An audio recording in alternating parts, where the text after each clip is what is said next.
Un phénomène au Sénégal, le tabac vaginal, utilisé par les femmes pour une vie sexuelle épanouie. Ces produits, vendus clandestinement, sont à mettre dans l'appareil reproducteur de la femme pour permettre l'orgasme. Seulement, leur utilisation entraîne des lésions irréversibles qui conduisent au cancer du col de l'utérus. Depuis quelques années, on a constaté un phénomène, c'est-à-dire les femmes, ce qu'on appelle le tabac sexuel. Les femmes mettent n'importe quoi dans le vagin pour soi-disant se plaire à leur mari. Ou bien, à cause des rivalités, elles mettent n'importe quoi dans le vagin, et ce qui est très dangereux. Ces produits que l'on ne connaît pas les origines, que l'on ne connaît pas, ces produits-là, pour faire des dégâts dévastatrices sur le vagin. Donc, évitons ces produits et soyons naturels. Les dégâts, c'est le cancer du col. C'est le cancer du col. Parce que vous savez qu'au niveau du vagin, le vagin se nettoie lui-même. Il y a des microbes que l'on dit, ça profite. Des microbes qui doivent se trouver au niveau du vagin. Si la femme passe tout son temps à mettre d'autres produits dans le vagin, ça peut détruire ce qu'on appelle la flore de Dodolaine. Et le pH vaginal n'est plus constant. Alors, aussitôt, on peut voir des infections, des écoulements, et même on peut voir aussi des choses qui ne se plaisent pas. Causé par le virus HPV, le cancer du col de l'utérus fait des ravages au Sénégal. À chaque dépistage, des cas sont notés, car il peut atteindre la personne sans aussitôt manifester des signes.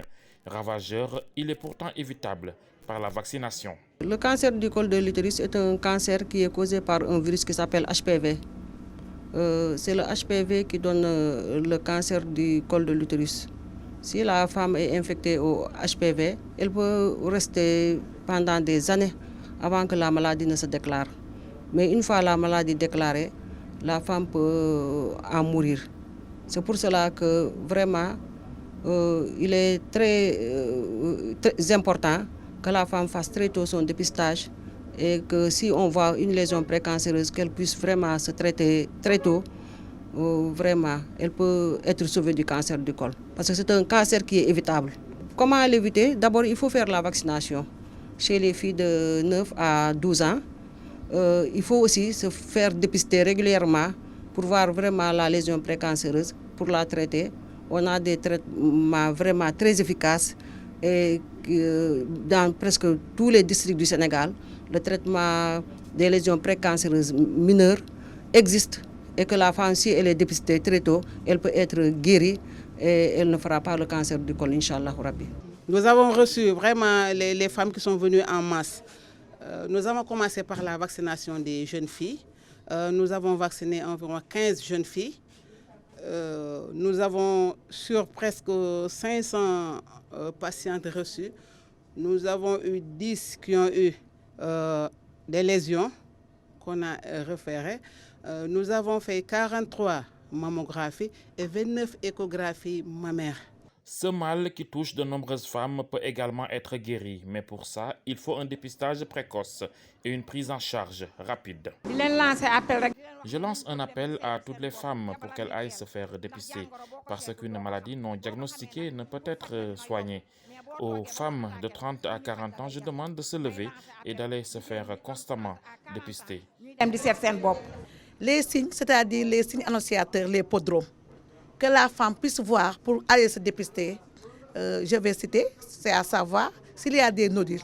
La femme peut se dépister, il faut faire une autopalpation le matin. Si elle voit un nodule, elle doit immédiatement voir la sage-femme.